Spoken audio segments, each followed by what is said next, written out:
Good evening and welcome to the show that has all the mayhem of It's a Knockout and all the wit and sophistication of It's a Knockout.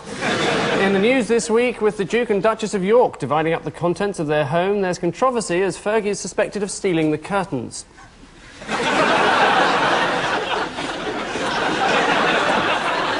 In New York, George Bush heads the American team in the annual Prince Charles lookalike competition. And finally, new evidence for the existence of the Loch Ness Monster as a specimen of its droppings is paraded at Murrayfield. On Ian Hislop's team, someone whose contribution to the world of satire cannot be measured. It's just too small. Rory McGrath.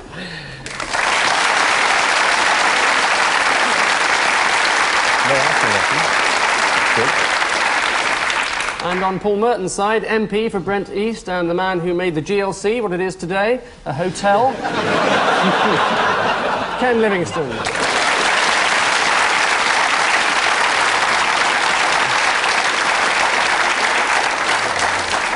So let's hurtle wantonly into round one. 2 visual manifestations of a news story per team, starting as ever with Ian and Rory. Who's this acting the goat in aid of the Red Cross for relief of the Kurds? Jeffrey Archer playing with his balls, eh? It's his new novel. That must be because the rumours are he's going to be Deputy Minister for Fun on Victoria Station. I'm glad you said that. Prizes. Yes. You see, Ken can say that because it's under parliamentary privilege. It is Jeffrey Archer, or Lord Archer of Victoria Station, as he's about to become, ennobled for his services to literature over the past 2 years. In fact, ever since he stopped writing. The letter telling him of his peerage arrived at his home this week in a brown paper envelope. Nothing ironic in that. Paul and Ken, a point of law for you. This is the DPP now, isn't it? This is the West Midlands Serious Crime Squad, isn't it? And So they've let them off because they've destroyed all the evidence. It's Barbara Mills who's claimed that there's insufficient evidence to mount a prosecution. Never stopped anyone mounting a prosecution before. I think the officers actually confessed to lying, but nobody believed them. Actually, I mean, you can see her point. I mean, she's just been made DPP, and it's worth keeping in with the police. Look at what happened to the last one.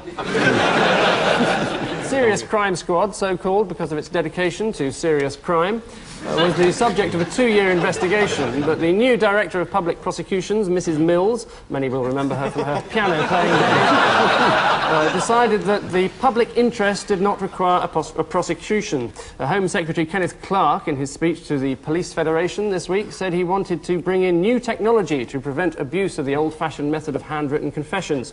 So in future they'll forge confessions on a word processor. Ian and Rory again. What desirable residence is this? This is a costly and hideous monstrosity that's not the Duchess of York.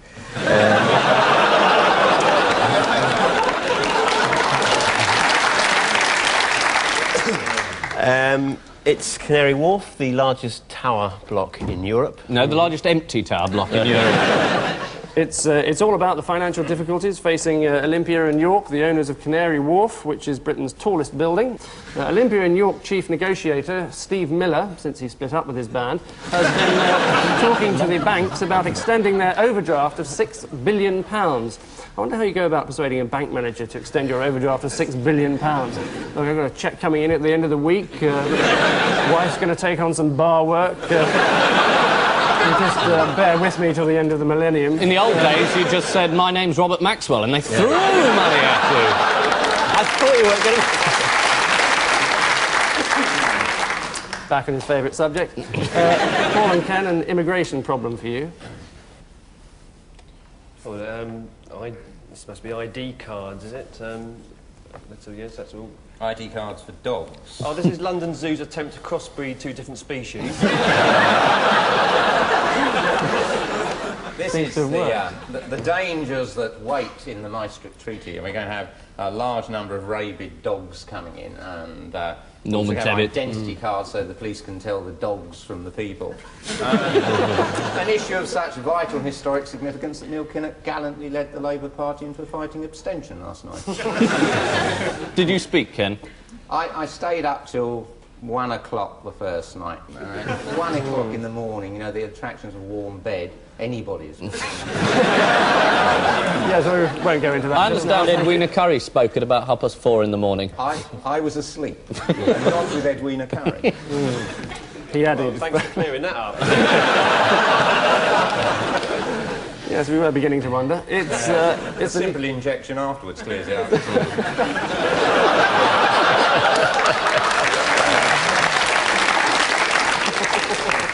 Parliamentary privilege. It's brilliant, isn't it? That's why so many people want to get in. Use everybody. Yes, I think a few hours ago we were talking about the EC and the passports for pets, which they intend to introduce. The document will be just like a normal passport, giving height, weight, colour of eyes, number of eyes, size of thorax, plus a head and shoulders shot of each pet. It'll measure 3 inches by 5 or 3 by 45 if you've got a pet giraffe. The scheme's not without its critics. It's absurd treating animals as if they're humans, said one highly indignant gerbil. And so as the life ebbs slowly out of round 1, I can exclusively reveal that there's not a hair's breadth between them. Both teams, unfortunately, have a flattering 4.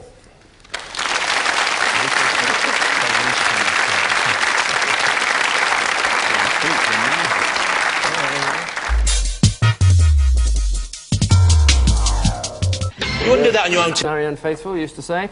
But before the giddy euphoria... Topical news quiz. Remember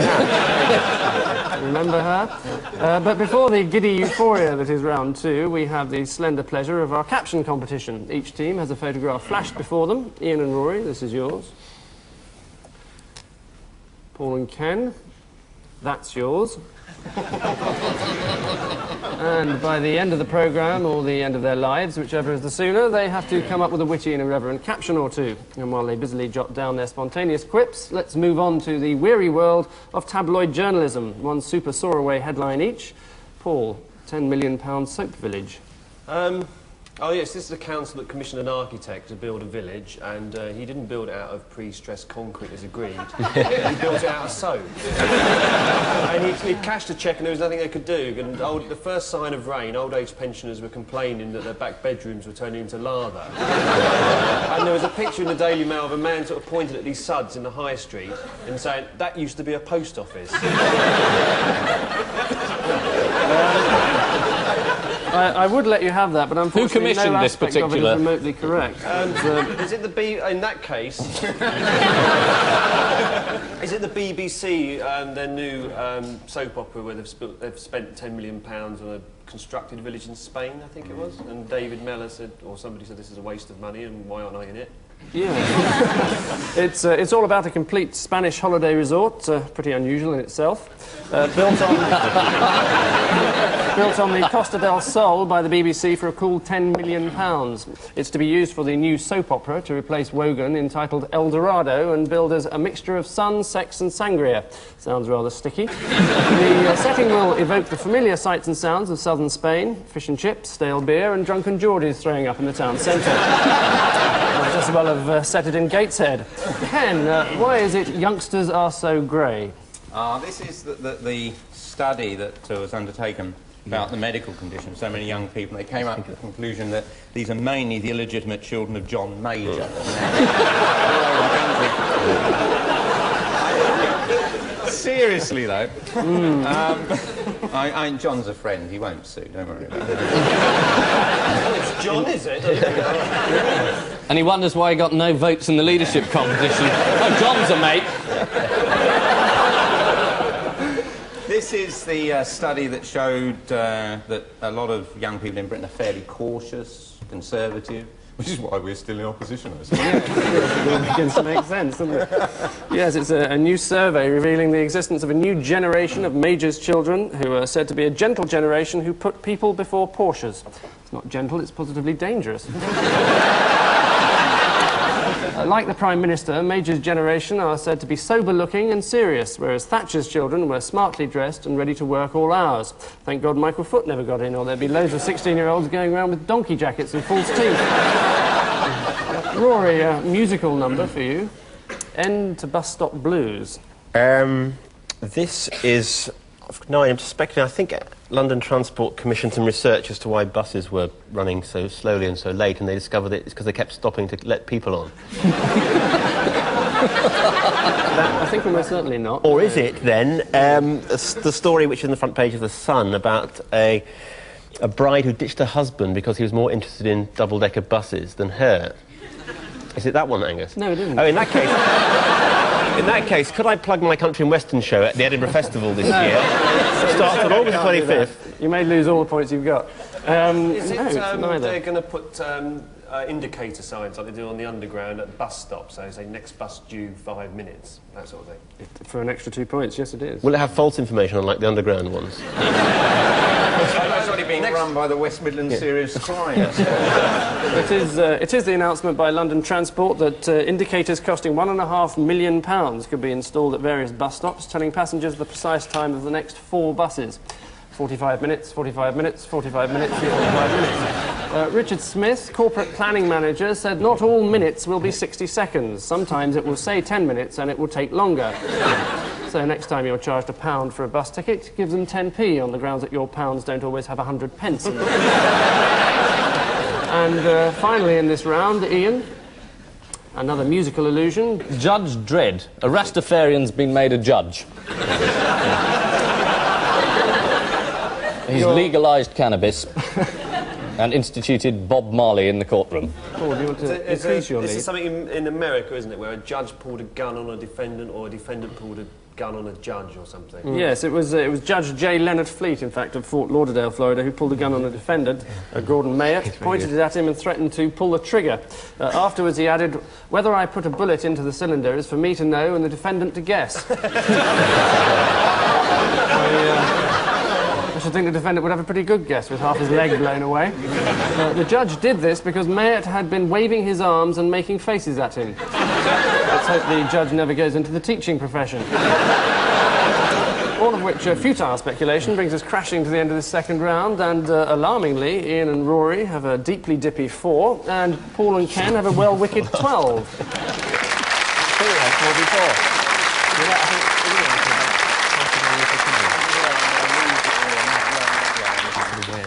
Now follows round 3, 2 rusty old pieces of archive dredged from the BBC vaults for our panellists to dissect and identify. Ian and Rory, a presidential What Happened Next for you. Outside the Las Vegas Convention Center, it looked like an unremarkable protest. Colourful, noisy, but essentially peaceful. Inside, Mr. Reagan began what seemed an unremarkable speech. I believe the communications business. He normally says, "Let's nuke Moscow," doesn't he, when he's nervous? Did he say that? Not this time, no. Are we not about to see an environmental protester seize the mic and make the first coherent words in the Reagan area? Well, it's a good guess. Let's have a look. I believe the communications business has a key role in strengthening... Excuse me, President Reagan. President Reagan! Yes, absolutely right. It's nuclear protester Richard Paul Springer, only last month doing what someone should have done years ago, trying to hit Ronald Reagan over the head. Paul and Ken, a familiar figure for you, but whose name is he trying to pronounce? Last time he'd forgotten his policies. Last night it was names, like the South African bishop that doesn't want sanctions. Moreno, or Marnorema. I'm going to have to find out what sounds they attach to some of their combination of letters. But he's the leader of some 4.5 million. I think the word he was grasping for was pronounced. The sounds they attach to a combination of words. Or read, I think, probably. They, presumably, being people who can read. The The only bishop I know from down that way is Muzorewa, but that's the wrong country. Yeah, I'll give you a point for that. It's actually a trick question because when we telephoned Ronald Reagan's office in America to find out who he was talking about, they didn't have the faintest idea either. Bishop Muzorewa probably sounds the nearest. There's also Bishop Moko Aina, but he could have been trying to say Desmond Tutu for all we know. In his time as president, he also called Princess Diana Princess David. He called Neil Kinnock Dennis Healy, and the people of Brazil the people of Bolivia. Just as well he never met Sir Ranulph Twistleton Wickham Fines. So at the end of that presidential round, the two all-important statistics are that Ian and Rory have a paltry 4 and Paul and Ken have a man-size 15.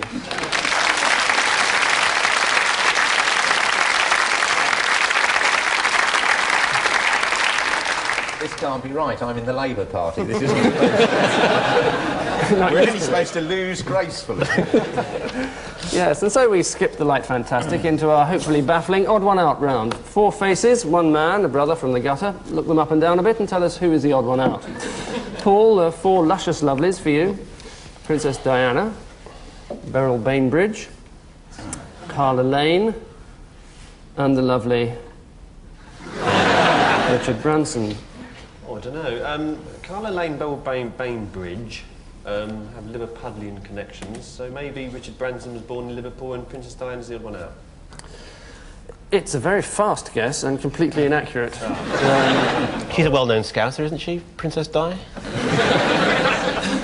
Branson's got a beard.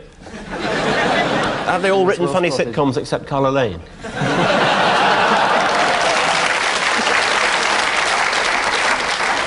It's an education question, in fact. It's Princess Diana. She's the only one who has any O-levels. In fact, she passed 1 O-level in art in 1977, thereby making her the intellectual of the royal family. And Richard Branson is also virginal in the O-level department, proving that he's indeed the cream of his generation, rich and thick. Ken, a similar bevy of beauties for you. Lord Longford, Roy Hudd, Bob Welch, great train robber, and Desert Orchid. Desert Orchid's got an A-level. It has to be, as we say, to do with crime. That means Desert Orchid's the odd one out. I mean, you've got a great train robber. Lord Longford most likely spends all his time in prison trying to get him out, and Roy Hudd should be in prison. They've all been ridden by Lester Piggott.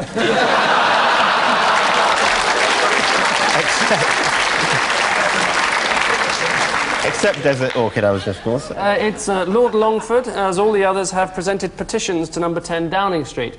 Lord Longford is the exception, since if he were to raise a petition about his favourite obsession, that Mara Hindley is an absolute brick and should be let out immediately, there'd only be 1 signature on it, or 2 if you could get hold of hers. Bob Welch, having served 5 years of his jail sentence, petitioned Downing Street on the grounds that no one should serve more than 5 years in jail for anything, so not a hint of self-interest there. Equally unselfish, Desert Orchid petitioned number 10 for a ban on horses being eaten, although his handwriting was virtually illegible. And Roy Hudd petitioned Margaret Thatcher to save Listen with Mother. Older viewers will remember the riots that followed and the public lynching of Ragtag and Bobtail. Rory, a gruesome quartet for you. Alan Amos. Yeah. Sir Clive Sinclair. Barry Sheen and Viscount Linley. I think 3 of them are surprise inclusions in Graham Taylor's European Championship squad. Alan Amos is in to stiffen up the back 4. I think Amos has suffered enough, don't you? Poor bugger. Yeah, you're guessing here. I was guessing. Alan Amos doesn't ride a bike. No, he does, actually. Well, I'll give you 1 point. You got the right reason, the wrong person. It's that all the others are keen motorbikers, except Sir Clive Sinclair, who is a keen C5er, which is about all he did see when he sold the company. And finally, Ian, your bunch of reprobates. Sir John Harvey-Jones, former chairman of ICI, Tony Benn, Stephen Fry, and Jimmy Greaves. Now, this is a smoking question. They've probably all been pipe smoker of the year. Except Stephen Fry, who unless you can put pipes up your nose nowadays. Probably hasn't won that particular Does he award. have very bad nasal congestion? And so Only when there's a stack of coke up there. allegedly. That's a hell of a way to get your first point since the first round. No, Stephen was caught by News of the World, and he explained that it was pressures of showbiz. Oh, I know how he feels. Is this any reference to the failed show business career of Hislop and Laurie? Yes. The Whistling Hillbillies? Talking country western. Yes, it was. You were right. The answer is that all of them have been Pipe Man of the Year, except Stephen Fry, who goes without tobacco and sex. Or to put it another way, 3 of them like a nice shag, and 1 of them is celibate. Sir John Harvey Jones is a self-confessed smoker and drinker, and also has no O-levels, so therefore naturally became chairman of ICI. So there's hope yet for Alex Higgins. Tony Benn was... All this academic snobbery, I mean, he actually made not a bad job of ICI for someone without any O-levels. I don't want to bring up Paul's metalwork O-level now.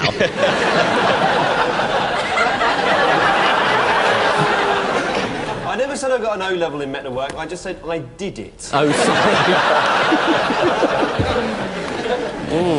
I actually got CSE ungraded. Tony Benn was Pipe Man of the Year this year, and Jimmy Greaves was Pipe Man of the Year in 1985, so once an athlete, always a pipe-smoking alcoholic. Terrible.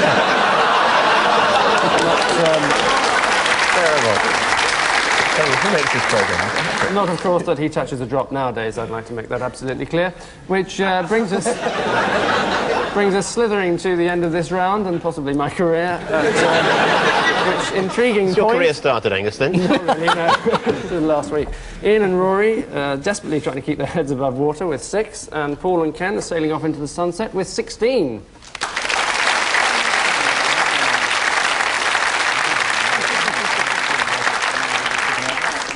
And so, like a herd of wildebeest, we sweep majestically across the plains of the Serengeti and into our final missing words round. Each team is verbally accosted by a set of headlines, all of which are lacking in the word department to the tune of 1 or 2. What are the missing words, or what might they have been, is what we insist they tell us. Can we just ask if you're taking drugs, Angus? You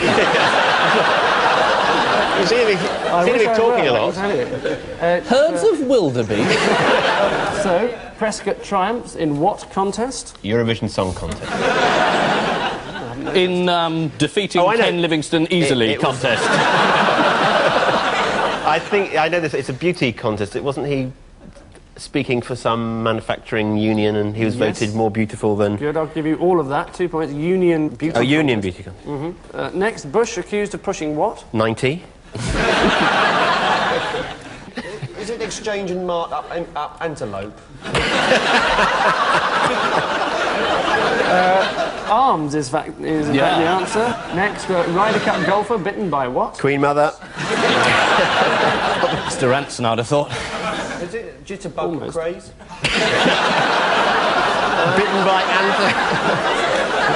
Bitten by antelope with exchange and mart up it. That seems to get a laugh all the time. I'll give you a point for Esther Ranson. Adder is actually the answer. Next, Archer is expected to pay his dues where? Victoria Station, I suppose. That's the usual answer. In Lords is actually the answer. In Lords, he's got to go and watch the cricket, has he? Oh, dear. Finally, say no to sex. Who urged? Jason Donovan? Is that the heterosexual Jason Donovan? Yeah. You bet. Here we go. Dons are urged is in fact the slightly dull answer. So, Paul and Ken, here are your missing words. Joyous Fergie moves in with... Saddam Hussein. Very unfair. I'm sorry. Is it Charlton Heston? No, Charlton Athletic. Nothing quite as interesting. Large donut. Well, cast iron bathtub is in fact the answer. Next, cocaine treatment order for who? Ian? Sir Alec Douglas Hume. Store chief is in fact the answer. Slightly dull. Store chief. What a fascinating story. That's a good story. I can tell you. Waldegrave opens chink in what? High Street. Oops, sorry. No, neither of those. Area of London. Reforms. Reforms is not an area of London. Whitehall, I have to tell you, I'm afraid. Can't give you any more clues. It's always needed a chink. Police are shocked by Ken's what? Reforms. Well, Plans. I'll give you one for that. Changes. You think this bloke's stolen your clothes? From now on, he's going to be Red Ken. Red Ken He Clark. can't steal my clothes and still wear them. Well, let's Not that jacket, anyway. And lastly, why we can't face Mrs. Thatcher's what? Husband, that's Mr. T, the bloke used to be in the A-team. They can't face him. They can't face you, they say. Go away. Take George Peppard with you, go on. It is more to do with Mrs. Thatcher than Xenophobic Mrs. T. bigotry. Narrow-minded suburban attitude. Yes. There's got to be narrow-minded suburban attitude. Now, this is from the Daily Mail. It must be truth. It's truth about Europe, isn't it? Truth about Europe. Good old Daily Mail. Trust them to get it right. So that last-ditch attempt at a display of knowledge brings us to the end of this final finale, and somewhat pitifully, it appears that this week's drowned rats are Ian and Rory with 11, and this week's flying pigs are Paul and Ken with 17.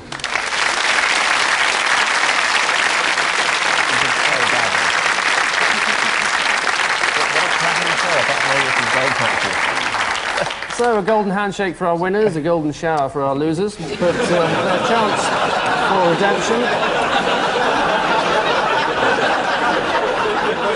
Their chance for redemption... What's a golden shower? What's a golden shower? It's... Is it what the god Zeus appeared in? I seem to remember that from my early woodwork lessons. That was golden shower. Yes, it is from Greek mythology, I'm sure. Their chance for redemption is at hand, as we still have our caption competition to resolve. Ian and Rory, what did you come up with first? Well, I think the Sphinx is saying, nice arse.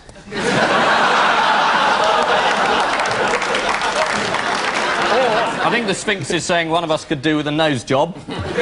What's a nose job? Is that like a golden shower? Paul and Ken, what about yours? That's the biggest crook I've seen since Robert Maxwell fell off his boat. Oh, you are pleased to see me. Yes, think about it. It does. To get that shape, it does, yeah. Yes. I've come to fix your shower curtains, lady. Why is the Queen Mother in a beekeeper's outfit? On which sweet note we say thank you to our guests, Ian Hislop and Rory McGrath, Paul Merton and Ken Livingstone, and I leave you with news that after Graham Taylor names his squad of 20 for the European Championships, suspicions grow that he may be trying to smuggle in an extra player. There's a storm of protest at the World Conquer Championships after the Chinese team is accused of cheating. And finally, Paddy Ashdown has revealed the qualities he'll be looking for in his new personal assistant. Good night.